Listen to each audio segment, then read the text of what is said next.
இப்ப உண்மையிலேயே இந்த தொகுதி சீரமைப்பு இப்ப நடக்க போதா? இது எப்ப பேச்சு வந்தது தெரியுமா? 2023 இதே மாதிரி ஊடகத்துல நான் எதிர்த்து அதை பேசினது இருக்கு.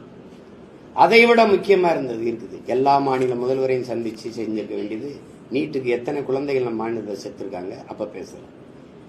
கச்சத்தீவு மீட்புக்கு பேசல. இதை விட மிகப்பெரிய நம்ம மாநிலத்துக்கு பாதிக்கப்பட்ட சிக்கல்கள்லாம் இருக்கு, அப்பெல்லாம் பேசல. மாநிலங்களுக்கான உரிய நிதியை கொடுக்க மறுக்குது அரசு அப்படின்னு தென் மாநிலங்கள் எல்லாருக்கும் தான் பாதிக்குது. அதை பேச வரல. அப்ப அந்த மாதிரி இதுல விட்டுட்டு இப்ப இது வருதா வரலையான்னே தெரியல. இந்த இதுக்கு போய் இவ்வளவு முன்னுரிமை கொடுத்து தேர்தல் நேரத்தில் இது தொடங்கி இந்த சிக்கலை முத அவங்க பேச ஆரம்பிச்சது எப்போ? அப்பயே நீங்க எதுக்கல?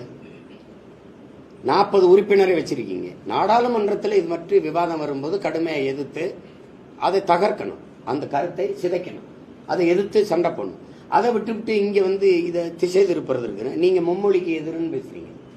எங்க மும்மொழி தமிழ்நாட்டில் இல்ல? கொண்டு வந்த பெருமக்கள் நீங்க தான். நீங்க நடத்துற பள்ளிக்கூடங்களில் தமிழ் படிக்க வாய்ப்பு இருக்கா? தமிழ் படிச்சால் பேசினா தண்டனை விதிக்கிறீங்களா இல்லையா? நீங்க நடத்துற பள்ளிக்கூடங்களில் இருக்கா? இல்ல, வாய்ப்பு இல்லை. தாய்மொழி படிக்க வாய்ப்பு இல்லை. இந்த புதிய கல்விக் கொள்கையில இருக்கிற இந்த மும்மொழி கொள்கையை எதுக்குறீங்க? இல்லம் தேடி கல்வி நீங்க செயல்படுத்தினீங்க. அது எதுல இருக்குது? புதிய கல்விக் கொள்கையில. புதிய கல்விக் கொள்கையை நீங்க ஏற்கிறீர்களா எதிர்க்கிறீர்களா? அது ஒரே கல்வி அதானே. அதை ஏற்கல, நாங்க எதிர்க்கிறோம். அதுதானே புதிய கல்விக் கொள்கை என்பது. நம் குழந்தைகளுக்கு எழுதி வைக்கிற மரண சாசனம்னு கல்வியில் பெரிய பெரிய அறிஞர் பெருமக்கள் கருத்தை பதிவு பண்றாங்க. அது உலகத்துக்கே தெரியும். அது ஒரு பேராபத்தானது. இந்தியா பல மொழிவழி தேசிய இனங்கள் கூடி வாழக்கூடிய ஒரு கூடாரம், ஒரு கூட்டமைப்பு. உங்களுக்கு ஒரு மொழி, உங்களுக்கு ஒரு கலை கலாச்சாரம் பண்பாடு, உங்களுக்கு ஒரு வரலாறு, உங்களுக்கு ஒரு எல்லாம் இருக்கு, வழிபாடு எல்லாம் இருக்கு. அவருக்கு ஒண்ணு இருக்கு, அவருக்கு ஒண்ணு இருக்கு, அவருக்கு ஒண்ணு இருக்கு. இதுல ஒரே மாதிரி உடைய போடு, ஒரே மாதிரி உணவை போடு, ஒரே மாதிரி படி, ஒரே மொழியில படி, ஒரே வரலாறு படிங்கிறது அது அது சரியான ஜனநாயகம் இல்ல. அது இறையாண்மைக்கு ஏற்புடையதும் அல்ல, ஒருமைப்பாட்டை கட்டி காக்கிற செயலும் அல்ல. அதை பேசாத விட்டுட்டு ஒரே நாடுங்கும் போது ஏற்றீங்க, ஒரே ரேஷன் கார்டும் போது ஏற்றீங்க, ஒரே வரின் போது பேசாம இருந்தீங்கல்ல. ஒரே நாடு ஒரே தேர்தலை இப்ப எதிர்க்கிறீங்க. முதலா ஒரே நாடு ஒரே தேர்தலை ஆதரிச்சு பேசின பெருந்தகை யாரு?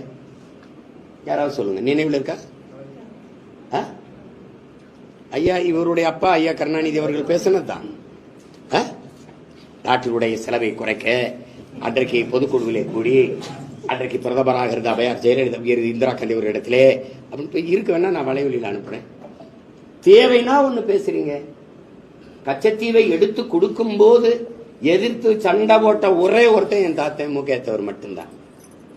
உங்க அப்பா ஒரு தவறை செஞ்சாரு, இந்திய நிலப்பரப்புல ஒரு பகுதி எடுத்து சீனனுக்கு கொடுத்து பெரிய துரோகத்தை செஞ்சாரு. அதே துரோகத்தை எங்கள் தமிழ் மக்களுக்கு நீங்க செய்றீங்க. நான் ராமநாதபுரத்து பாராளுமன்ற உறுப்பினர்கிற முறையில பேசுறேன். என் மக்களின் வாழ்வாதாரத்தை பறிக்கிறீங்க, நீங்க பெரிய துரோகத்தை செய்றீங்கன்னு பேசின ஒரே வீரமகன் என் தாத்தன் தான். இவர் என்ன பேசினாங்க? இவங்க உறுப்பினர்கள் தான் பேசினாங்களா?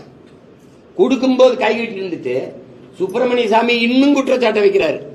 கச்சத்தீவு எடுத்து கொடுக்கும்போது இந்திரா காந்தியால காசு கொடுக்கப்பட்டது, காசு வாங்கிட்டாரு கருணாநிதி. மறுக்கலாம் செஞ்சிருக்கணும்ல. பொய் சொல்றாருங்க. எத்தனை முறை அந்த குற்றச்சாட்டை வைக்கிறாரு? ஏங்க அவர் பொய் சொல்றாருங்கன்னு நீங்க மறுக்கவே இல்லையே. திருப்பி அதிகாரத்தை கலைச்சு விட்டுருமோன்னு பயந்துகிட்டு பேசாம இருந்துட்டு திருப்பி தேர்தல் வரும்போதெல்லாம் கச்சத்தீவை மீட்க போராடுவோம், கச்சத்தீவை மீட்க போராடுவோம். கொடுக்கும்போது என்ன பண்ணுவீங்க? கொடுக்கும்போது என்ன பண்ணீங்க? ஒவ்வொரு மாநாட்டுக்கும் கூட்டத்தை கூட்டி லட்சக்கணக்கா போயிட்டு மாநாட்டை காட்டி வலிமை காட்ட நீங்க கச்சத்தீவை கொடுக்கும்போது அந்த அதிகாரத்தை எதிர்த்து ஒரு இந்த மாநில உரிமை பறிபோதுரா, நம்ம சொந்த சொத்துரா, சேதுபதி பாட்டனுடைய நிலமடா வாங்கடான்னா எல்லாரும் வந்திருப்பான். கட்சி பாகுபாடின்றி தடுத்திருக்க முடியுமா? முடியாதா? இப்படி ஒவ்வொன்றையுமே இப்படி நாடகம் போட்டு ஏமாத்திட்டு தொடர்ச்சியா என் மீனவனை சொல்றான். எனக்கு ஆதரவா இருங்க, இந்த அழுத்தம் கொடுங்க, அந்த இலங்கைக்கு சொல்லுங்க, பொருளாதார தடை விதிக்க சொல்லுங்க, அவனோட பாதுகாப்பு வர்த்தக தொடர்பை துண்டிக்க சொல்லுங்க அப்படின்னு பேசாம இது வருதா இல்லையான்னு தெரியல.